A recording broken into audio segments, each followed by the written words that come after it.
Good morning. Corporate അക്കൗണ്ടിങ്ങിൻ്റെ redemption of debentures എന്ന ചാപ്റ്ററിലെ അടുത്ത ക്ലാസ്സിലേക്ക് നമുക്ക് കിടക്കാം. നമ്മൾ കഴിഞ്ഞ ക്ലാസ്സിൽ accounting treatment of buyback of debentures ആണ്. നമ്മൾ റിഡംഷൻ പീരീഡിന് മുമ്പ് തന്നെ നമ്മൾ ഡിബഞ്ചേഴ്സ് ബൈബാക്ക് ചെയ്യുകയാണെങ്കിൽ അപ്പോഴത്തെ അക്കൗണ്ടിങ് ട്രീറ്റ്മെൻ്റ് ആണ് നമ്മൾ ഡിസ്കസ് ചെയ്തത്. നാലാമത്തെ കേസ്, മൂന്നെണ്ണം നമ്മൾ കഴിഞ്ഞ ദിവസം ഡിസ്കസ് ചെയ്തതിൻ്റെ പ്രോബ്ലംസ് വർക്കൗട്ട് ചെയ്ത് നിർത്തിയിട്ടുണ്ടായിരുന്നു. അത് കഴിഞ്ഞിട്ട് നാലാമത്തെ കേസിൻ്റെ ജസ്റ്റ് അക്കൗണ്ടിങ് ട്രീറ്റ്മെൻറ്റ് മാത്രം എന്താണെന്നാണ് നമ്മൾ ഡിസ്കസ് ചെയ്തിട്ടുണ്ടായിരുന്നത്. പറഞ്ഞ പോലെ നമുക്ക് അത് ഓരോ കേസസ് ആയിട്ട് സെപ്പറേറ്റ് പഠിച്ചു വയ്ക്കാം. പ്രോബ്ലംസ് ഒക്കെ മോറലെസ് സെയിം തന്നെയാണ്, പക്ഷേ അതിൻ്റെ അഡ്ജസ്റ്റ്മെൻ്റ് ആണ് വ്യത്യാസം വന്നിരിക്കുന്നത്. അപ്പോൾ ആ രീതിയിൽ നമ്മൾ പഠിക്കണം. നമ്മൾ നാലാമത്തെ കേസ് എന്താ പഠിച്ചത്? റെഡീമബിൾ പ്രീമിയത്തിലും റിഡംഷൻ പ്രീമിയത്തിലും അതുപോലെ പർച്ചേസ് ഡിസ്കൗണ്ടിലുമാണെങ്കിലത്തെ കേസാണ് നമ്മൾ കഴിഞ്ഞ ദിവസം ഡിസ്കസ് ചെയ്തത്. അങ്ങനെയാണെങ്കിൽ നമുക്ക് 2 പ്രോഫിറ്റ് കിട്ടുന്നുണ്ട്. എന്തൊക്കെയാണ്? നമ്മൾ റിഡംഷൻ സമയത്ത് പ്രീമിയം കൊടുക്കാമെന്നാണ് പറഞ്ഞിട്ടുണ്ടായിരുന്നത്. പക്ഷെ നമ്മൾ എന്തിനാ പ്രീമിയം കൊടുക്കണില്ല. അപ്പോൾ നമുക്ക് ആ പ്രീമിയം സേവ് ചെയ്യാനായിട്ട് പറ്റി. അതുപോലെ തന്നെ നമ്മൾ ബൈബാക്ക് ചെയ്യുമ്പോൾ ഡിസ്കൗണ്ടിലാണ്, വില കുറവിനാണ് വാങ്ങുന്നത്. അപ്പോഴും നമുക്കൊരു എമൗണ്ട് ഓഫ് പ്രോഫിറ്റ് കിട്ടുന്നുണ്ട്. ബാക്കി ജേർണൽ എൻട്രി ഒക്കെ സെയിം തന്നെയാണ്, പക്ഷേ അതിലത്തെ എമൗണ്ട് കാൽക്കുലേഷൻ മാത്രം ഇത്തിരി വ്യത്യാസമുണ്ട്. അപ്പോൾ അതിൻ്റെ അക്കൗണ്ടിങ് ട്രീറ്റ്മെൻറ്റ് നമ്മൾ കഴിഞ്ഞ ദിവസം ഡിസ്കസ് ചെയ്തു. ഇനി അതിൻ്റെ കണ്ടിന്യൂവേഷൻ ക്ലാസ്സിലേക്ക് നമുക്ക് കിടക്കാം. ഇതാണ് ആദ്യത്തെ ക്വസ്റ്റ്യൻ വന്നിരിക്കുന്നത്. A limited had issued 50,000 debentures of ₹100 each at par. The debentures are redeemable at a premium of 10%. Out of these debentures, 5,000 are to be redeemed at ₹85 by purchase of debentures. Pass the journal entry. കമ്പനിക്ക് 50,000 debentures ഉണ്ടായിരുന്നു. അതിൽ എത്ര അത് redemption ചെയ്യാമെന്നത് 10% പ്രീമിയത്തിൽ തിരിച്ചു തരാം എന്ന് പറഞ്ഞിട്ടാണ് നമ്മൾ ഇത് ഇഷ്യൂ ചെയ്തത്. പക്ഷെ നമ്മൾ അതിലെ 5,000 നമ്പർ ഓഫ് ഡിബഞ്ചേഴ്സ് നമ്മൾ എന്ത് ചെയ്തു? ബൈബാക്ക് ചെയ്തു. അത് എങ്ങനെയാണ് ബൈബാക്ക് ചെയ്തത്? അറ്റ് ഡിസ്കൗണ്ട് ആണ്. ഡിസ്കൗണ്ട് എന്ന് പറഞ്ഞാൽ 85 എന്ന് വെച്ചാൽ ഫേസ് വാല്യൂവിനേക്കാൾ കുറവാണ്. ഫേസ് വാല്യൂ 100 ആണ് തുടക്കത്തിൽ പറഞ്ഞിട്ടുണ്ട്. അപ്പോൾ അതിനേക്കാൾ കുറവിലാണ് ബൈബാക്ക് ചെയ്തത്. അപ്പോൾ നമ്മൾ നാലാമത്തെ കേസാണത്. റിഡംഷൻ പ്രീമിയത്തിലും ബൈബാക്ക് ഡിസ്കൗണ്ടിലുമാണ് ഇങ്ങനത്തെ അഡ്ജസ്റ്റ്മെൻറ്റ് എൻട്രികളാണ് എഴുതേണ്ടത്. ആദ്യം നമ്മൾ സാധാരണ എഴുതുന്ന പോലെ തന്നെ ഇൻവെസ്റ്റ്മെൻറ്റ് പർച്ചേസ് ചെയ്യുന്നതും അതുപോലെ DRR അക്കൗണ്ട് ക്രിയേറ്റ് ചെയ്യുന്നതും 2 ജേർണൽ എൻട്രികൾ എഴുതാം. ആദ്യത്തെ journal entry debenture redemption investment account അറ്റഡ് ടു ബാങ്ക് എന്ന് പറഞ്ഞിട്ട് എഴുതാം. അതെങ്ങനെയാണ്? ബൈബാക്ക് ചെയ്യുന്ന ഡിബഞ്ചറിൻ്റെ ഫേസ് വാല്യൂവിൻ്റെ 15%. എത്ര ഡിബഞ്ചേഴ്സാണ് നമ്മൾ ബൈബാക്ക് ചെയ്യുന്നത്? 5,000 ഡിബഞ്ചേഴ്സ് ആണ്. സോ 5,000 ഇൻറ്റു ഫേസ് വാല്യൂ എന്ന് പറയുമ്പോൾ 100 ആണ്. 100 ഇൻറ്റു 15%. അപ്പോൾ എത്ര കിട്ടുക? 75,000 ആണ് നമുക്ക് കിട്ടുക. So debenture redemption investment account അറ്റഡ് ടു ബാങ്ക് 75,000 എന്ന് എഴുതി. അടുത്തത് എന്താണ്? നമ്മൾ കൺസേൺഡ് ഇയർലിത്തെ പ്രോഫിറ്റിൽ നിന്ന് 25% മൊത്തം ഡിബഞ്ചറിൻ്റെ ഫേസ് വാല്യൂവിൻ്റെ 25% നമ്മൾ DRR അക്കൗണ്ടിലേക്ക് ട്രാൻസ്ഫർ ചെയ്യണം. അപ്പോൾ ജേർണൽ എൻട്രി എന്താ വരിക? P&L അപ്രോപ്രിയേഷൻ അക്കൗണ്ട് അറ്റഡ് to debenture redemption reserve account. മൊത്തം ഫേസ് വാല്യൂ വരുന്നത് മൊത്തം ഡിബഞ്ചേഴ്സ് 50,000 ആണ്. 50,000 ആണ്. 50,000 ഇൻറ്റു 100 ഇൻറ്റു 25%. അപ്പോൾ നമുക്ക് എത്ര കിട്ടി? 12,50,000 ആണ് നമ്മൾ DRR അക്കൗണ്ടിലേക്ക് നമ്മൾ ട്രാൻസ്ഫർ ചെയ്ത് വെച്ചത്. ഓക്കെ, അപ്പോൾ ആദ്യത്തെ സ്റ്റാർട്ടിങ്ങത്തെ 2 ജേർണൽ എൻട്രി കഴിഞ്ഞു. ഇനി നമുക്ക് ഈ പ്രോബ്ലത്തിന് റിലേറ്റഡ് ആയിട്ടുള്ള ജേർണൽ എൻട്രി നോക്കാം. അപ്പോൾ ജേർണൽ എൻട്രി എഴുതാം. ഡിബഞ്ചർ അക്കൗണ്ട് അറ്റർ പ്രീമിയം ഓൺ റിഡംഷൻ അക്കൗണ്ട് അറ്റർ to bank account to profit on purchase account. Profit on purchase നമ്മൾ പർച്ചേസ് ചെയ്യുമ്പോഴത്തെ പ്രോഫിറ്റ്. ഓക്കെ, അപ്പോൾ നമ്മൾ എന്താണ് ആദ്യം നമ്മൾ എന്ത് കണ്ടുപിടിക്കണം? ഡിബഞ്ചർ അക്കൗണ്ടിന് നേരെ ഫേസ് വാല്യൂ എഴുതണം. ഫേസ് വാല്യൂ എത്ര ഡിബഞ്ചേഴ്സാണ് നമ്മൾ ബൈബാക്ക് ചെയ്യുന്നത്? 5,000 ഡിബഞ്ചേഴ്സ് ആണ്. അതിൻ്റെ ഫേസ് വാല്യൂ എന്ന് പറയുന്നത് 100 rupees ആണ്. സോ 5,000 ഇൻറ്റു 100 നമുക്ക് 5 lakhs കിട്ടി. Then premium on redemption. Redemption നമ്മൾ എത്ര ശതമാനം പ്രീമിയത്തിൽ കൊടുക്കാമെന്ന് പറഞ്ഞിരിക്കുന്നത്? 10% പ്രീമിയമാണ് പറഞ്ഞിട്ടുണ്ടായിരുന്നത്. അപ്പോൾ നമ്മൾ ഇപ്പം നമ്മൾ ബൈബാക്ക് ചെയ്ത ഡിബഞ്ചറിൻ്റെ പ്രൊപ്പോർഷനേറ്റ് പ്രീമിയം എമൗണ്ട് എത്രയാണെന്ന് കണ്ടുപിടിക്കാം. ഇപ്പം നമ്മൾ ബൈബാക്ക് ചെയ്തത് എത്ര ഡിബഞ്ചേഴ്സാണ്? 5 lakhs rupees വർത്തുള്ള ഡിബഞ്ചേഴ്സാണ്. അപ്പോൾ അത് നമ്മൾ സാധാരണ പോലെ റിഡംഷൻ നടത്തുകയാണെങ്കിൽ അതിൻ്റെ മുകളിൽ എത്ര പ്രീമിയം കൊടുക്കുമായിരുന്നു അതാണ് നമ്മൾ എഴുതേണ്ടത്. അതായത് നമ്മൾ ഈ 5 lakhsന് എത്ര പെർസെൻറ്റേജ് പ്രീമിയം കൊടുക്കണമായിരുന്നു? 10% പ്രീമിയം കൊടുക്കണമായിരുന്നു. 5 lakhsൻ്റെ 10% എന്ന് പറയുന്നത് 50,000 ആണ്. അപ്പോൾ അതാണ് ഇവിടെ പ്രീമിയമും റിഡംഷനായിട്ട് വരിക 50,000. 5 lakhs into 10%. ഓക്കെ, മനസ്സിലായില്ലേ? നമ്മൾ ഇത് നേരത്തെ കൂട്ടി വാങ്ങിയത് കൊണ്ട് നമുക്ക് എന്ത് സേവ് ചെയ്യാൻ പറ്റി? ഈ റിഡംഷൻ ഓഫ് പ്രീമിയം നമുക്ക് സേവ് ചെയ്യാനായിട്ട് പറ്റി. നമ്മൾ ബൈബാക്ക് ചെയ്ത 5 lakhs റുപ്പീസിൻ്റെ 10% എമൗണ്ട് ആയ 50,000 നമുക്ക് സേവ് ചെയ്യാനായിട്ട് പറ്റി. അതാണ് ഇവിടെ എഴുതേണ്ടത്, പ്രീമിയം എമൗണ്ട് റിഡംഷൻ എന്ന് പറഞ്ഞിട്ട്. ദെൻ ടു ബാങ്ക് അക്കൗണ്ട്, നമ്മൾ ശരിക്കും നമ്മുടെ കയ്യിൽ നിന്ന് എത്രയും പോകണമല്ലോ? 5,000 ഡിബഞ്ചേഴ്സിൻ്റെ മുകളിൽ 85 റുപ്പീസ് വെച്ചിട്ട് നമ്മൾ ബൈബാക്ക് ചെയ്യുന്നത് 85 റുപ്പീസിനാണെന്ന് ക്വസ്റ്റ്യനിൽ പറഞ്ഞിട്ടുണ്ട്. അപ്പോൾ നമുക്ക് ആക്ച്വലി നമ്മുടെ കയ്യിൽ നിന്ന് പോണ കാശാണ് ബാങ്ക് അക്കൗണ്ടിൽ നേരെ എഴുതുന്നത്. 5,000 into 85 എത്ര കിട്ടും? 4,25,000 കിട്ടും. ദെൻ പ്രോഫിറ്റ് ഓൺ പെർച്ചേസ്, ഞാൻ നേരത്തെ പറഞ്ഞോണം നമുക്ക് 2 പ്രോഫിറ്റ് കിട്ടുന്നുണ്ട്. ഒന്നാമത്തെ പ്രോഫിറ്റ് എന്ന് പറഞ്ഞാൽ നേരത്തെ പറഞ്ഞോണം, നമ്മൾ നേരത്തെ കൂട്ടി വാങ്ങിയത് കൊണ്ട് നമ്മൾ റിഡംഷൻ സമയത്ത് പ്രീമിയം നമുക്ക് സേവ് ചെയ്യാനായിട്ട് പറ്റി. അതുപോലെ നമ്മൾ ബൈബാക്ക് ചെയ്തത് ഡിസ്കൗണ്ടിലാണ്, അവിടെ നമുക്ക് കുറച്ച് റുപ്പീസ് പ്രോഫിറ്റ് ഉണ്ടാക്കാനായിട്ട് പറ്റി. അപ്പോൾ അത് നമ്മൾ എഴുതുക, പ്രോഫിറ്റ് ഓൺ പർച്ചേസ് എന്ന് പറഞ്ഞിട്ട് നമ്മൾ സേവ് ചെയ്ത പ്രീമിയം എമൗണ്ട് നമ്മൾ നേരത്തെ ഓൾറെഡി കണ്ടുവച്ചിട്ടുണ്ട്. എത്രയാണ്? 50,000 റുപ്പീസാണ്. പ്ലസ് നമ്മൾ എത്ര രൂപ ലാഭിച്ചു? ഓൾറെഡി നമ്മൾ സാധാരണ രീതിയിൽ കൊടുക്കുകയാണെങ്കിൽ നമ്മൾ 5 lakhs ഫേസ് വാല്യൂ ആയ 5 lakhs കൊടുക്കണമായിരുന്നു. അതിന് പകരം നമ്മൾ എത്രയേ കൊടുത്തിട്ടുള്ളൂ? നേരത്തെ ബാങ്കിൻ്റെ നേരെ എത്ര എമൗണ്ട് എഴുതിയേക്കുന്നത്? 4,25,000 കൊടുത്തിട്ടുള്ളൂ. ബാക്കിയുള്ള എമൗണ്ട് നമ്മൾ സേവ് ചെയ്തു. അപ്പോൾ 5 lakhsൽ നിന്ന് 4,25,000 ലെസ് ചെയ്ത് നമുക്ക് എത്ര കിട്ടും? 75,000 കിട്ടും.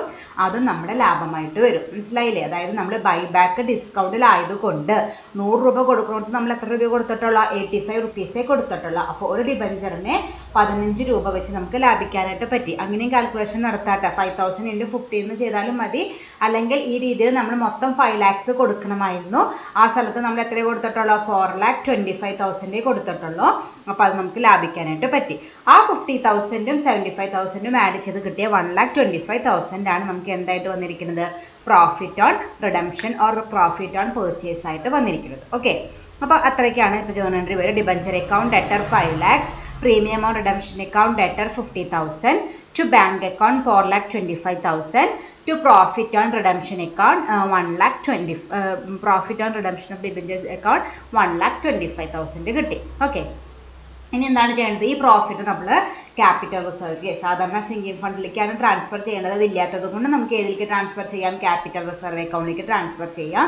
So profit on redemption of debentures account debtor to capital reserve account എന്ന് പറഞ്ഞിട്ട് നമ്മൾ നേരത്തെ കണ്ടുപിടിച്ച പ്രോഫിറ്റ്, രണ്ടും കൂടി കൂട്ടിയ പ്രോഫിറ്റ് കണ്ടുപിടിച്ചില്ലേ? ആ എമൗണ്ട് 1,25,000 നമ്മൾ ക്യാപിറ്റൽ റിസർവിലേക്ക് ട്രാൻസ്ഫർ ചെയ്തു. ഓക്കെ, അപ്പോൾ ഇതാണ് നാലാമത്തെ കേസായിട്ട് വരുന്നത്. റിഡംഷൻ പ്രീമിയവും ബൈബാക്ക് ഡിസ്കൗണ്ടിലുമൊക്കെ പ്രോബ്ലമാണ് നമ്മളിപ്പോൾ ഡിസ്കസ് ചെയ്തത്. അടുത്ത question, A limited had issued 5 lakh debentures of rupees 100 each at par. Rupees 5 lakh debentures of rupees 100 each at par. The debentures are redeemable at a premium of 10%. Out of these debentures, the face value of rupees 1 lakh are to be redeemed at rupees 90 by purchase of debentures. Pass the journal entry. മൊത്തം നമുക്കുള്ള debentures എന്ന് പറയുന്നത് 5 lakhs റുപ്പീസിൻ്റെ വെർത്തുള്ള debentures ആണുള്ളത്. അത് നമ്മൾ redemption 10% പ്രീമിയത്തിൽ കൊടുക്കാമെന്നാണ് പറഞ്ഞിട്ടുണ്ടായിരുന്നത്. അതിൽ നമ്മൾ 1 lakh റുപ്പീസ് വെർത്തുള്ള ഡിബഞ്ചേഴ്സ് നമ്മൾ ബൈബാക്ക് ചെയ്തു. ബൈബാക്ക് ചെയ്തത് ഡിസ്കൗണ്ടിലാണ്. ആ ഡിസ്കൗണ്ട് എമൗണ്ട് എന്ന് പറയുന്നത് 90 റുപ്പീസാണ്. ആ 90 റുപ്പീസിലാണ് നമ്മൾ ബൈബാക്ക് ചെയ്തേക്കുന്നത്. അപ്പോൾ റിഡംഷൻ പ്രീമിയത്തിലും ബൈബാക്ക് ഡിസ്കൗണ്ടിലുമാണ്. നമ്മൾ നേരത്തെ ചെയ്ത അതേ പ്രോബ്ലം തന്നെയാണ്. അപ്പോൾ അതിൻ്റെ നമുക്ക് ജേർണൽ എൻട്രി എഴുതാൻ തുടങ്ങാം. ആദ്യം നമ്മൾ എന്ത് ചെയ്യണം? ഇൻവെസ്റ്റ്മെൻറ്റ് പർച്ചേസ് ചെയ്യുന്നുണ്ട്, ജേർണൽ എൻട്രി എഴുതണം. നമ്മൾ റിഡംഷൻ ചെയ്യുന്ന എമൗണ്ടിൻ്റെ 15%. എത്ര രൂപയാണ് നമുക്ക് മൾട്ടിപ്ലൈ ചെയ്യേണ്ട ആവശ്യമില്ല, നമുക്ക് നേരിട്ടിട്ട് എമൗണ്ട് ആണ് തന്നിരിക്കുന്നത്. സോ നമ്മൾ റിഡംഷൻ ചെയ്യുന്ന എമൗണ്ട് എന്ന് പറയുന്നത് 1 lakh ആണ്. 1 lakhൻ്റെ 15% ആണ്. എത്ര കിട്ടും? 15,000 ആണ് കിട്ടുക. അപ്പോൾ journal entry debenture redemption investment account debtor to bank account എന്ന് പറഞ്ഞിട്ട് 15,000 ജേർണൽ എൻട്രി എഴുതി. അടുത്ത എന്താണ്? നമ്മൾ DRR debenture redemption reserve account create ചെയ്യണം. നമ്മുടെ മൊത്തം ഫേസ് വാല്യൂൻ്റെ ഡിബഞ്ചറിൻ്റെ മൊത്തം ഫേസ് വാല്യൂൻ്റെ 25%. മൊത്തം ഫേസ് വാല്യൂ എന്ന് പറയുന്നത് 5 lakh റുപ്പീസ് ആണ്.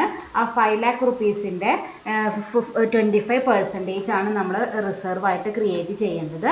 സോ എത്രയാണ്? 5 lakhsൻ്റെ 25% എന്ന് പറയുന്നത് 1,25,000 ആണ്.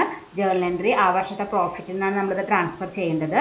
P&L appropriation account debtor to debenture redemption reserve account 1,25,000 എഴുതി. ഓക്കെ, ഇനി നമുക്ക് ഇതിൻ്റെ അഡ്ജസ്റ്റ്മെൻറ്റ് എൻട്രി നോക്കാം. ദെൻ അടുത്ത ജേണൽ എൻട്രി എഴുതാം. Debenture account debtor premium on redemption account debtor to bank to profit on redemption. അപ്പോൾ നമ്മളത് എഴുതി. ദെൻ നമ്മൾ ഡിബഞ്ചർ അക്കൗണ്ടിൻ്റെ നേരെ നമ്മൾ ഫേസ് വാല്യൂ എഴുതണം. ഫേസ് വാല്യൂ എന്ന് പറയുന്നത് 1 lakh rupees വർത്തുള്ള ഡിബഞ്ചറാണ് നമ്മൾ ബൈബാക്ക് ചെയ്യുന്നത്. അപ്പോൾ അതിൻ്റെ ഫേസ് വാല്യൂ എന്ന് പറയുന്നത് 1 lakh തന്നെ. ദെൻ പ്രീമിയം ഓൺ റിഡംഷൻ, ഈ 1 lakhന് നമ്മൾ എത്ര ശതമാനം പ്രീമിയം കൊടുക്കണമായിരുന്നു? 10% പ്രീമിയം കൊടുക്കണമായിരുന്നു. സോ 1 lakhൻ്റെ 10% പ്രീമിയം എന്ന് പറയുന്നത് 10,000 ആണ്. അതാണ് നമ്മൾ പ്രീമിയം ഓൺ റിഡംഷൻ എന്ന് പറഞ്ഞിട്ട് ട്രാൻസ്ഫർ ചെയ്യേണ്ടത്. അതായത് നമ്മളിപ്പോൾ ഈ 1 lakh rupees നേരത്തെ കൂട്ടി ബൈബാക്ക് ചെയ്തത് കൊണ്ട് നമുക്ക് എന്ത് സേവ് ചെയ്യാൻ പറ്റി? അതിന് കൊടുക്കേണ്ടിയിരുന്ന പ്രീമിയം സേവ് ചെയ്യാൻ പറ്റി. അപ്പോൾ അതാണ് നമ്മൾ പ്രീമിയം ഓൺ റിഡംഷൻ എന്ന് പറഞ്ഞിട്ട് 10,000 എന്ന് എഴുതി. ദെൻ ടു ബാങ്ക് അക്കൗണ്ട്, നമ്മൾ എത്ര രൂപയെ നമ്മൾ ബൈബാക്ക് ചെയ്യുമ്പോൾ കൊടുത്തോളൂ? 90 rupees കൊടുത്തുള്ളൂ. എത്ര ഡിബഞ്ചേഴ്സിന്? ഇവിടെ നമ്പർ ഓഫ് ഡിബഞ്ചേഴ്സ് തന്നിട്ടില്ല. അപ്പോൾ ആദ്യം നമ്മൾ നമ്പർ ഓഫ് ഡിബഞ്ചേഴ്സ് കണ്ടുപിടിക്കണം. 1 lakh rupees വർത്തുള്ള ഡിബഞ്ചേഴ്സ് ആണ് നമ്മൾ ബൈബാക്ക് ചെയ്തത്. അപ്പോൾ എത്ര ഡിബഞ്ചേഴ്സ് ഉണ്ടാവും? എത്ര നമ്പർ ഓഫ് ഡിബഞ്ചേഴ്സ് ഉണ്ടാവും? 1 lakh ഡിവൈഡഡ് ബൈ അതിൻ്റെ ഫേസ് വാല്യൂ കൊണ്ട് ഡിവൈഡ് ചെയ്യാം. 1 lakh ഡിവൈഡഡ് ബൈ 100. അതിന് എത്ര രൂപ ഉണ്ട്? അപ്പോൾ എത്ര നമുക്ക് കിട്ടും? 1 lakh ഡിവൈഡഡ് ബൈ 100 ചെയ്യുമ്പോൾ നമുക്ക് 1000 കിട്ടും. ആ 1000 ഡിബഞ്ചേഴ്സ് ആണ് നമ്മൾ ബൈബാക്ക് ചെയ്യണത്. ഒരു ഡിബഞ്ചറിന് എത്ര രൂപ വെച്ചിട്ടാണ് നമ്മൾ ബൈബാക്ക് ചെയ്യുന്നത്? 90 rupees വെച്ചിട്ട്. അപ്പോൾ ബാങ്കിൽ നമ്മൾ എത്ര രൂപ പോകും? 1000ന് മുകളിൽ 90 rupees വെച്ചിട്ട് 90,000 rupees ആണ് നമ്മുടെ കയ്യിൽ നിന്ന് പോകുന്നുള്ളൂ. 1 ലക്ഷം കൊടുക്കുന്നുള്ളൂ, നമ്മൾ എത്ര കൊടുക്കുന്നുള്ളൂ? 90,000 rupees കൊടുക്കുന്നുള്ളൂ. ഓക്കെ, അപ്പോൾ അതാണ് ബാങ്ക് അക്കൗണ്ട് നേരെ നമ്മൾ എന്തെന്ന് എഴുതി? 90,000 എന്ന് എഴുതി. ദെൻ പ്രോഫിറ്റ് ഓൺ റിഡംഷൻ നമ്മൾ കണ്ടുപിടിക്കണം. പ്രോഫിറ്റ് ഓൺ റിഡംഷൻ എന്ന് പറഞ്ഞാൽ നമ്മൾ നേരത്തെ സേവ് ചെയ്ത പ്രീമിയം എമൗണ്ട് പ്ലസ് ഇപ്പം നമ്മൾ ഡിസ്കൗണ്ടിൽ മേടിച്ചത് കൊണ്ട് ഞാൻ നേരത്തെ പറഞ്ഞോണം 1 lakh കൊടുക്കുന്നിടത്ത് എത്രയേ കൊടുത്തിട്ടുള്ളൂ? 90,000 കൊടുത്തിട്ടുള്ളൂ. അപ്പോൾ നമ്മൾ സേവ് ചെയ്ത എമൗണ്ടും കൂടി കൂട്ടിയ എമൗണ്ട് ആണ് നമ്മൾ എന്ത് ചെയ്യേണ്ടത്? പ്രോഫിറ്റ് ഓൺ റിഡംഷൻ എന്ന് പറഞ്ഞിട്ട് എഴുതേണ്ടത്. അപ്പോൾ നമ്മൾ സേവ് ചെയ്ത പ്രീമിയം എമൗണ്ട് നമ്മൾ നേരത്തെ കണ്ടുവച്ചിട്ടുണ്ടായിരുന്നു 10,000 rupees. 10,000 പ്ലസ് ദെൻ ഇപ്പം നമ്മൾ എത്ര സേവ് ചെയ്തു? നമ്മൾ 1 lakh കൊടുക്കുന്നിടത്ത് എത്രയേ കൊടുത്തിട്ടുള്ളൂ? 90,000 കൊടുത്തിട്ടുള്ളൂ. അപ്പം അവിടെ എത്ര സേവ് ചെയ്തു? 10,000 സേവ് ചെയ്തു. അത് രണ്ടും കൂടി കൂട്ടിയിട്ട് നമുക്ക് എത്ര കിട്ടി? 20,000 ആണ് നമുക്ക് പ്രോഫിറ്റ് ഓൺ റിഡംഷൻ ആയിട്ട് വന്നിരിക്കുന്നത്. മനസ്സിലായില്ലേ? പ്രീമിയവും സേവ് ചെയ്തു, അതുപോലെ നമ്മൾ ഡിസ്കൗണ്ടിൽ മേടിച്ചത് കൊണ്ട് അവിടെയും നമുക്ക് കുറച്ച് ലാഭമുണ്ടായി. അത് രണ്ടും കൂടി ആഡ് ചെയ്യുക. പ്രീമിയത്തിൻ്റെ എമൗണ്ട് 10,000ഉം ഡിസ്കൗണ്ടിലായതുകൊണ്ട് നമുക്ക് 1 lakh കൊടുക്കേണ്ടത് നമ്മൾ എത്രയേ കൊടുത്തിട്ടുള്ളൂ? 90,000 കൊടുത്തിട്ടുള്ളൂ. അപ്പോഴും ഒരു 10,000 കിട്ടി. അത് രണ്ടും കൂടി കൂട്ടിയപ്പോൾ നമുക്ക് എത്ര കിട്ടും? 20,000 കിട്ടും. അതാണ് പ്രോഫിറ്റ് ഓൺ റിഡംഷൻ എന്ന് പറഞ്ഞിട്ട് എഴുതേണ്ടത്. ദെൻ ലാസ്റ്റ് നമ്മൾ എന്ത് ചെയ്യണം? ഈ പ്രോഫിറ്റ് ഓൺ റിഡംഷൻ നമ്മൾ ക്യാപിറ്റൽ റിസർവിലേക്ക് ട്രാൻസ്ഫർ ചെയ്യണം. Journal entry profit on redemption account debtor redemption of debentures account debtor to capital reserve. നമ്മൾ നേരത്തെ കണ്ടുപിടിച്ച പ്രോഫിറ്റ് എമൗണ്ട് എത്രയാണ്? 20,000 rupees ആണ്. അത് നമ്മൾ ക്യാപിറ്റൽ റിസർവിലേക്ക് ട്രാൻസ്ഫർ ചെയ്തിട്ട് നമ്മുടെ അഡ്ജസ്റ്റ്മെൻറ്റ് തീർത്തു. ഓക്കെ, അപ്പോൾ ഇതാണ് 4ാമത്തെ കേസായിട്ട് വരുന്നത്. റിഡംഷൻ പ്രീമിയത്തിലും ബൈബാക്ക് ഡിസ്കൗണ്ടിലും ആണെങ്കിലത്തെ ജേണൽ എൻട്രി. ആ ജേണൽ എൻട്രി നമ്മൾ മുമ്പ് പഠിച്ച ജേണൽ എൻട്രി ആയിട്ട് ഏതാണ്ട് മോറുള്ള സെയിം തന്നെയാണ് ജേണൽ എൻട്രി. ആ 2ാമത്തെ കേസ് റിഡംഷൻ പ്രീമിയത്തിലും ബൈബാക്ക് പാർലത്തിലും ജേണൽ എൻട്രി സെയിം തന്നെയാണ്. പക്ഷേ എമൗണ്ട് കാൽക്കുലേഷൻ വ്യത്യാസമുണ്ട്. അപ്പോൾ ഞാൻ നാളെ പറഞ്ഞാലും ഇതുപോലെ റിലേറ്റ് ചെയ്ത് പഠിച്ചാൽ നമുക്ക് കുറച്ചും കൂടി ഓർമ്മയിൽ നിൽക്കും. അപ്പോൾ നമ്മൾ 4ാമത്തെ കേസ് ഇവിടെ അവസാനിപ്പിച്ചു. ഇനി നമ്മൾ 5ാമത്തെ കേസ് നമുക്ക് നോക്കാം. 5ാമത്തെ കേസ് എന്ന് വെച്ചാൽ when debentures are redeemable at par. Redemption എങ്ങനെയാണ്? അറ്റ് പാറിലാണ്. But purchased at premium. നമ്മൾ പാറിൽ റിഡംഷൻ നടത്തേണ്ട ഡിബഞ്ചർ നമ്മൾ ബൈബാക്ക് ചെയ്യുന്നത് എങ്ങനെയാണ്? പ്രീമിയത്തിലാണ്. 100 രൂപ റിഡംഷൻ സമയത്ത് 100 രൂപ കൊടുക്കേണ്ട സാധനം ഞാൻ കൊടുക്കുന്നത് എത്ര രൂപയ്ക്കായിരിക്കും? ചിലപ്പോൾ 105 രൂപയ്ക്കോ 110 രൂപയ്ക്കോ ആയിരിക്കും ബൈബാക്ക് ചെയ്യണത്. അപ്പോൾ 100 രൂപ കൊടുക്കേണ്ടടുത്ത് 105 110 കൊടുത്താൽ കമ്പനിക്ക് ലാഭമാണോ നഷ്ടമാണോ? ലോസ് ആണ് ഉണ്ടാവുന്നത്. ഇതുവരെ ചെയ്ത 4 കേസസിൽ നമുക്ക് എന്താ ഉണ്ടായിരുന്നത്? പ്രോഫിറ്റ് ആണ് ഉണ്ടായിരുന്നത്. കാരണം നമ്മൾ ഒന്നല്ലെങ്കിൽ പ്രീമിയത്തിൽ കൊടുക്കാന്ന് പറഞ്ഞിട്ട് പാറിൽ കൊടുക്കും, അപ്പോൾ നമുക്ക് ലാഭം കിട്ടുന്നു. അല്ലെങ്കിൽ പാറിൽ കൊടുക്കാന്ന് പറഞ്ഞിട്ട് ഡിസ്കൗണ്ടിൽ തിരിച്ചു മേടിക്കും, അപ്പോഴും നമുക്ക് ലാഭം. എല്ലാ കേസിലും നമുക്ക് പ്രോഫിറ്റ് ആയിരുന്നു. പക്ഷെ ഇവിടെ എന്താണ്? 100 രൂപയ്ക്ക് തിരിച്ചു കൊടുക്കേണ്ട സാധനം ഞാൻ ചിലപ്പോൾ 110 രൂപയ്ക്കാണ് ബൈബാക്ക് ചെയ്യുന്നത്. അപ്പം നമുക്ക് അവിടെ ലോസ് ഉണ്ടാവുന്നുണ്ട്. അതാണ് ഈ ഒരു കേസിൻ്റെ പ്രത്യേകത. നമുക്ക് ജേണൽ എൻട്രി നോക്കാം. റിഡംഷൻ അറ്റ് പാറിലാണ്. അപ്പോൾ അതിൻ്റെ പ്രത്യേകിച്ച് അഡ്ജസ്റ്റ്മെൻറ്റിൻ്റെ ഒന്നും ആവശ്യമില്ല. റിഡംഷൻ പ്രീമിയം ഡിസ്കൗണ്ട് ഒന്നുമല്ല, അറ്റ് പാറിലാണ്. അപ്പോൾ നമുക്ക് സാധാരണ ജേണൽ എൻട്രി എഴുതാം. Debenture account debtor to bank എന്ന് പറഞ്ഞിട്ട് എഴുതാം. ഇനി നമ്മൾ എന്താ പറഞ്ഞത്? പർച്ചേസ് അറ്റ് പ്രീമിയം ആകുമ്പോൾ എന്താണ്? ലോസ് ആണ് ഉണ്ടാവുന്നത്. നമ്മൾ നേരത്തെ പ്രോഫിറ്റ് ആയിരുന്ന കേസിലൊക്കെ പ്രോഫിറ്റ് ഓൺ റിഡംഷൻ നമ്മൾ എന്താ ചെയ്യാറ്? ക്രെഡിറ്റ് ആണ് ചെയ്യാറ്. അപ്പോൾ ലോസ് ആകുമ്പോൾ എന്ത് ചെയ്യേണ്ടതായിട്ട് വരും? ഡെബിറ്റ് ചെയ്യണം. Loss on redemption account debtor എന്നാണ് നമ്മൾ എഴുതേണ്ടി വരിക. അപ്പോൾ journal entry debenture account debtor loss on redemption account debtor to bank, അതാണ് ജേർണൽ എൻട്രി വരിക. അതിൽ ഡിബഞ്ചർ അക്കൗണ്ടിൻ്റെ നേരെ നമ്മൾ എന്തെന്ന് എഴുതണം? നോമിനൽ വാല്യൂ അല്ലെങ്കിൽ ഒരു ഫേസ് വാല്യൂ എഴുതണം. ലോസ് ഓൺ റിഡംഷൻ എന്ന സമയത്ത് എന്താണ് എഴുതേണ്ടത്? നമ്മൾ ആ പ്രീമിയം ഓൺ ബൈബാക്ക്, നമ്മൾ ബൈബാക്ക് ചെയ്യുന്ന സമയത്തുള്ള ആ പ്രീമിയം എമൗണ്ട് ആണ് എഴുതേണ്ടത്. ടു ബാങ്ക് നമ്മൾ എത്ര രൂപയ്ക്കാണ് പർച്ചേസ് ചെയ്യുന്നത് ആ എമൗണ്ട് ആണ് എഴുതേണ്ടതായിട്ട് വരിക. അപ്പോൾ അതാണ് ജേർണൽ എൻട്രി വരിക. മനസ്സിലായില്ലേ?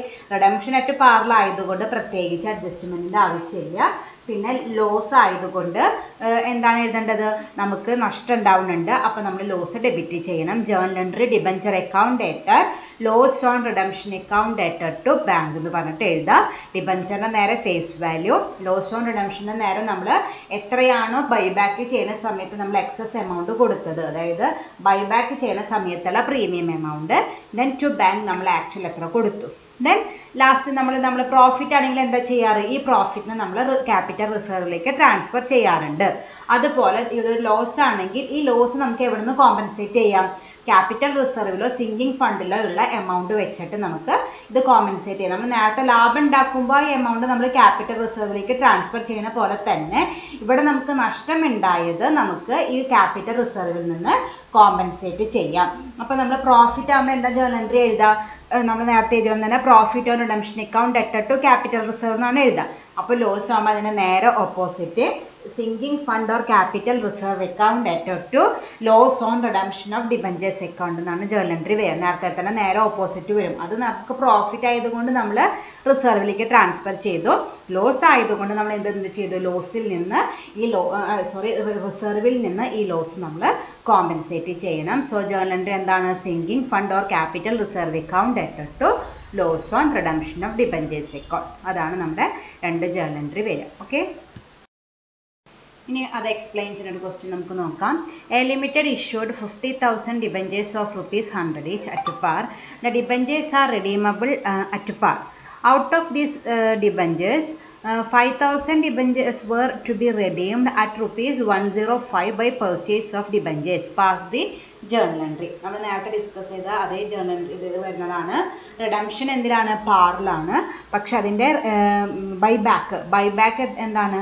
105ലാണ്. 100 രൂപ തരാമെന്ന് പറഞ്ഞിട്ട് നമ്മൾ എത്ര രൂപ കൊടുത്തിട്ടാണ്? 105, 5 രൂപ എക്സ്ട്രാ കൊടുത്തിട്ടാണ് നമ്മൾ ബൈബാക്ക് ചെയ്യുന്നത്. ഓക്കെ, അപ്പോൾ നമുക്ക് ഇവിടെ എന്തുണ്ടാവുന്നുണ്ട്? ലോസ് ഉണ്ടാവുന്നുണ്ട്. 100 രൂപ കൊടുക്കുന്നിടത്ത് 105 രൂപ കൊടുത്തത് കൊണ്ട് 5 രൂപ നമുക്ക് ലോസ് ഉണ്ടാവും. അപ്പോൾ അതാണ് നമ്മൾ ജേർണൽ എൻട്രി എഴുതേണ്ടത്. അപ്പോൾ ആസ് യൂഷ്വൽ നമ്മൾ എന്ത് ചെയ്യണം? ആദ്യം എന്ത് ചെയ്യണം? 15% ഇൻവെസ്റ്റ്മെൻറ്റിലേക്കും അതുപോലെ 25% DRR അക്കൗണ്ടിലേക്ക് നമ്മൾ ട്രാൻസ്ഫർ ചെയ്യണം. അപ്പോൾ ആദ്യം ഇൻവെസ്റ്റ്മെൻറ്റ് പർച്ചേസ് ചെയ്യണം. ജേർണൽ എൻട്രി എഴുതാം. Debenture redemption investment account debtor to bank എന്ന് പറഞ്ഞിട്ട് എത്രയാണ് നമ്മൾ റിഡംഷൻ ചെയ്യുന്നത്? ബൈബാക്ക് ചെയ്യുന്നത് 5,000 ഡിബഞ്ചേഴ്സ് ആണ്. അതിൻ്റെ ഫേസ് വാല്യൂ 100 ആണ്. എപ്പോഴും ഈ ഇൻവെസ്റ്റ്മെൻറ്റ് നമ്മളിപ്പോൾ അത് ബൈബാക്ക് 105 പറഞ്ഞാൽ നമ്മളത് നോക്കേണ്ട ഫേസ് വാല്യൂ തന്നെയാണ് ഈ ഇൻവെസ്റ്റ്മെൻറ്റ് ക്രിയേറ്റ് ചെയ്യാനും അതുപോലെ DRR ക്രിയേറ്റ് ചെയ്യാനും ഉപയോഗിക്കേണ്ട ആവശ്യമുള്ളൂ കേട്ടോ. അത് റിഡംഷൻ പാറിലോ പ്രീമിയത്തിലോ അല്ലെങ്കിൽ ബൈബാക്ക് പാറിലോ പ്രീമിയത്തിലോ ഡിസ്കൗണ്ടിലോ അതൊന്നും നമ്മൾ നോക്കണ്ട. ഇൻവെസ്റ്റ്മെൻറ്റ് ക്രിയേറ്റ് ചെയ്യുമ്പോഴും അതുപോലെ DRR ക്രിയേറ്റ് ചെയ്യുമ്പോഴും എപ്പോഴും ഉപയോഗിക്കേണ്ടത് ഫേസ് വാല്യൂ ആണ്. അപ്പോൾ നമ്മൾ ബൈബാക്ക് ചെയ്യുന്നത് 5,000 ഡിബഞ്ചേഴ്സ് ആണ്. അത് നമ്മൾ ബൈബാക്ക് ചെയ്യുന്നത് 105 റുപ്പീസിനാണെങ്കിൽ നമ്മൾ ഇൻവെസ്റ്റ്മെൻറ്റ് ക്രിയേറ്റ് ചെയ്യുമ്പോൾ എത്ര എടുത്താൽ മതി? 100 എടുത്താൽ മതി. 5,000 ഇൻറ്റു 100 ഇൻറ്റു അതിൻ്റെ 15% എത്ര കിട്ടും? 75,000 കിട്ടും. സോ ജേർണൽ എൻട്രി എന്തായി? Debenture redemption investment account debtor to bank 75,000 നമ്മൾ ഇൻവെസ്റ്റ്മെൻറ്റ് പർച്ചേസ് ചെയ്തു. അടുത്തത് എന്താണ്? ടോട്ടൽ ഡിബഞ്ചറിൻ്റെ ഫേസ് വാല്യൂവിൻ്റെ 25% നമ്മൾ DRR അക്കൗണ്ടിലേക്ക് ട്രാൻസ്ഫർ ചെയ്യണം ആ വർഷത്തെ പ്രോഫിറ്റിൽ നിന്ന്. എത്രയാണ് total value? 50,000 debentures into 100. 50,000 into 100 അതിൻ്റെ 25% എത്ര കിട്ടും നമുക്ക്? 12,50,000 കിട്ടും. സോ ജേർണൽ എൻട്രി എന്താണ്? P&L appropriation account debtor to debenture redemption reserve account 12,50,000 നമ്മൾ DRR അക്കൗണ്ടിലേക്ക് നമ്മൾ ട്രാൻസ്ഫർ ചെയ്തു. ഓക്കെ, അപ്പോൾ ആദ്യത്തെ രണ്ട് കോമൺ ജേർണൽ എൻട്രി നമ്മൾ എഴുതി കഴിഞ്ഞു. ഇനി നമുക്ക് ഈ ക്വസ്റ്റ്യനിലത്തെ അഡ്ജസ്റ്റ്മെൻറ്റ് എൻട്രി എഴുതാം. ഇനി ഇതിൻ്റെ എൻട്രി എഴുതാം. എന്താ നമ്മൾ ജേർണൽ എൻട്രി പഠിച്ചത്? Debenture account debtor, loss on redemption account debtor to bank. അതാണ് നമ്മൾ നേരത്തെ അഡ്ജസ്റ്റ്മെന്റ് എൻട്രി പഠിച്ചത്. അതിലെ ഡിബഞ്ചറിന്റെ നേരെ എങ്ങനെ എഴുതേണ്ടത്? ഡിബഞ്ചർ അക്കൗണ്ടിന്റെ നേരെ നമ്മൾ ഫേസ് വാല്യൂ തന്നെ എഴുതാം. നമ്മൾ റിഡീം ചെയ്യുന്നത് 5000 ഡിബഞ്ചേഴ്സ് ആണ്. അതിന്റെ ഫേസ് വാല്യൂ എന്ന് പറയുന്നത് 100 rupees ആണ്. സോ 5000 into 100 5 lakhs rupees നമ്മൾ അതോടെ എഴുതി.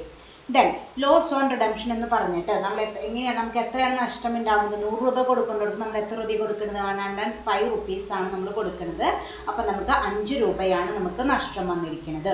ഒരു ഡിബഞ്ചറിന് 5 rupees വെച്ചിട്ട് മൊത്തം എത്ര ഡിബഞ്ചേഴ്സ് ഉണ്ട്? 5000 ഡിബഞ്ചേഴ്സ് ഉണ്ട്. സോ 5000 into 5 എത്ര കിട്ടും? 25,000 കിട്ടും. അതാണ് നമ്മൾ ഇതിനായിട്ട് എഴുതേണ്ടത്. ലോസ് ഓൺ റിഡംഷൻ അക്കൗണ്ട് എന്ന് പറഞ്ഞിട്ട് എഴുതേണ്ടത് 25,000. ടു ബാങ്ക് നമ്മൾ മൊത്തം എത്ര കൊടുക്കുന്നുണ്ട്? 5000 ഡിബഞ്ചേഴ്സിന്റെ മുകളിൽ 105 rupees കൊടുക്കുന്നുണ്ട്. 5,25,000. ഓക്കെ, അപ്പോൾ ഡിബഞ്ചറിന് നേരെ ഫേസ് വാല്യൂ എഴുതി. ലോസ് ഓൺ റിഡംഷന്റെ നേരെ നമ്മൾ എക്സസ് പേയ്മെന്റ് എത്രയാണോ കൊടുക്കുന്നത്, പ്രീമിയം ആയിട്ട് എത്ര എമൗണ്ട് ആണ് എക്സസ് കൊടുക്കുന്നത്, ആ എമൗണ്ട് നമ്പർ ഓഫ് ഡിബഞ്ചേഴ്സിന് മൾട്ടിപ്ലൈ ചെയ്തിട്ട് എഴുതുക. അത് രണ്ടും കൂടി കൂട്ടിയ എമൗണ്ട് ആണ് നമ്മൾ ബാങ്കിലേക്ക് നമ്മുടെ കയ്യിൽ നിന്ന് എത്ര രൂപ പോകും? 105 rupees വെച്ചിട്ട് ഒരു ഡിബഞ്ചറിന് പോകും. അത് മൾട്ടിപ്ലൈ ചെയ്ത എമൗണ്ട് എഴുതുക. So debenture account debtor 5 lakhs, loss on redemption account debtor 25,000, to bank 5,25,000. ഇനി അടുത്ത് എന്താ ചെയ്യേണ്ടത്? നമ്മൾ ഈ ലോസ് നമ്മൾ എവിടെ നിന്ന് കോമ്പൻസേറ്റ് ചെയ്യാം? നമുക്ക് ക്യാപിറ്റൽ റിസർവ് അക്കൗണ്ടിൽ നിന്ന് കോമ്പൻസേറ്റ് ചെയ്യാം. So capital reserve account debtor to loss on redemption of debentures account എന്ന് എഴുതുക. എത്രയാണ് നമുക്ക് ഉണ്ടായ നഷ്ടം? 25,000 rupees ആണ് നമ്മൾ ക്യാപിറ്റലിൽ നിന്ന് കോമ്പൻസേറ്റ് ചെയ്തു. അത് സിങ്കിങ് ഫണ്ട് ഉണ്ടായിരുന്നെങ്കിൽ അത് എഴുതിയാൽ മതിയായിരുന്നു. പക്ഷേ ക്വസ്റ്റ്യനിലൊന്നും പറഞ്ഞിട്ടില്ല. അപ്പം നമ്മൾ ക്യാപിറ്റൽ റിസർവ് ആണ് ഉപയോഗിക്കുക. Capital reserve account debtor to loss on redemption of debentures account 25,000. Okay, അപ്പോൾ ഈ രീതിയിലാണ് റിഡംഷൻ പാറിലും റീപേയ്മെന്റ് അല്ലെങ്കിൽ ബൈബാക്ക് പ്രീമിയത്തിലും ആവുമ്പോഴത്തെ ജേർണൽ എൻട്രി വരും. Okay, thank U.